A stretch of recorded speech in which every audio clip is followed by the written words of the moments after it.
Our team coverage of today's memorial continues tonight. And we begin with News 8's Heather Walker, and she joins us with the words from Deputy Proxmire's friends and family. Heather. Brian and Sue, today's memorial service gave us a better picture of Proxmire on and off duty. Without Ryan, we would not be the people that are standing up here before you today. We can only hope one day to become half the deputy Ryan was. High praises for a man who was a hero even in his last moments alive. I said, "Did you know him?"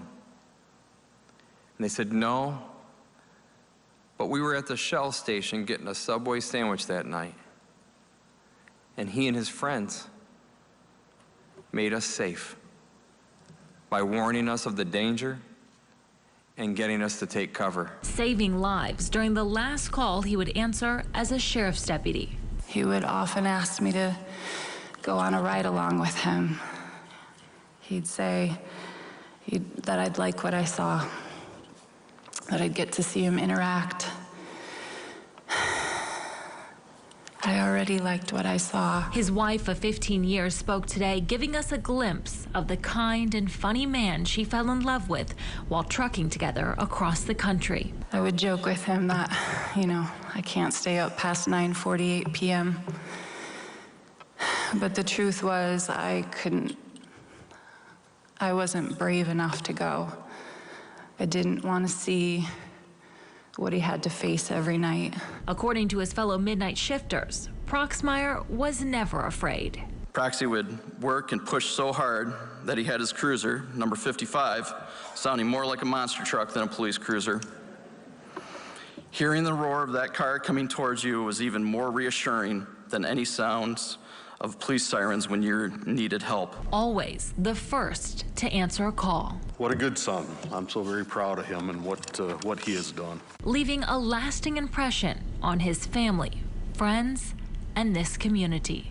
We love you, Proxy, and we know 113 will always be there to assist us whenever we're in need of backup. Badge number 4607 is off the board for the final time on August 14th, 2021 at 21:52 hours. Godspeed, Ryan. We have to watch from here. Very emotional today. We heard so many stories, from fishing to goofing around with his family and his friends and his wife, and more about his legacy that he left behind. Reporting live in Kalamazoo, Heather Walker, News 8. So many memorable moments from that service today. Thank you, Heather. Certainly moving. Our team coverage continues tonight with News 8's Jacqueline Francis. And Jacqueline, you spent the day along that procession route leading to the ceremony. Some powerful scenes throughout the day. On this somber Sunday morning in Kalamazoo, the funeral procession for fallen Deputy Ryan Proxmire got underway. From above, a line of flashing lights and emergency vehicles for as far as the eye could see.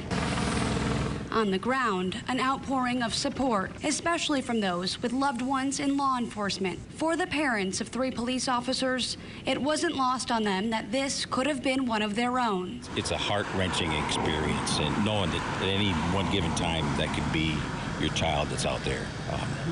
But what an honor. What an honor it is to be able to serve, and that's a privilege that we have as parents. The emotions only building as the procession made its way down Stadium Drive. I can't even describe the feelings that I'm starting to have already, knowing that they're on their way, and I can't even describe it.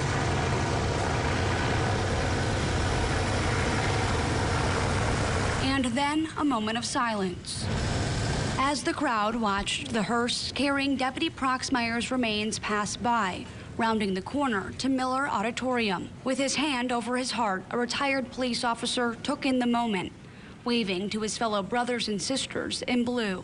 You've said you've been to a couple of these processions before. I have to ask you, does it ever get easier? No, in fact, it gets harder because it's another officer dead. Another man in the crowd spotting a familiar face.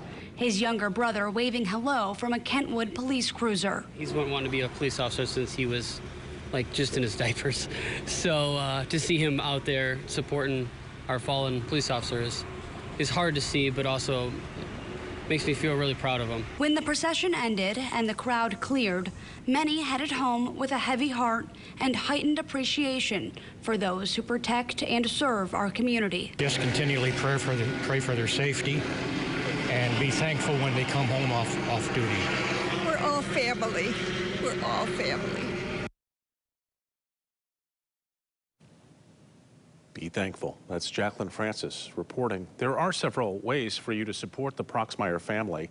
There are several fundraisers, including one organized by the Officer Cullen Rose Memorial Foundation. So far, it's raised more than $50,000. We'll have more coverage from Sergeant Proxmire's funeral coming up in our 6:30 half hour. You can also find full coverage over at woodtv.com.